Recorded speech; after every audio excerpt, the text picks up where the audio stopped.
তুমি কি স্কুলে ব্যবহৃত ইংরেজি শব্দগুলো বাংলায় জানতে চাও? তাহলে ভিডিওটা শেষ পর্যন্ত দেখো। স্কুল মানে বিদ্যালয়। স্টুডেন্ট মানে ছাত্র ছাত্রী। টিচার মানে শিক্ষক। হেডমাস্টার প্রধান শিক্ষক। ক্লাসরুম শ্রেণী কক্ষ। বুক বই। নোটবুক খাতা। পেন কলম। পেন্সিল। ইরেজার মানে হচ্ছে রাবার। ব্যাগ মানে ব্যাগও হয় থলেও হয়। ব্ল্যাকবোর্ড মানে ব্ল্যাকবোর্ড। চক মানে খড়ি। হোমওয়ার্ক বাড়ির কাজ। হোম টাস্কও হয়। এক্সাম পরীক্ষা।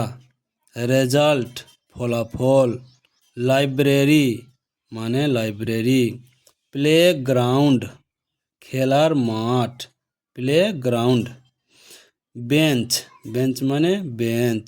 ডেস্ক মানে ডেস্ক।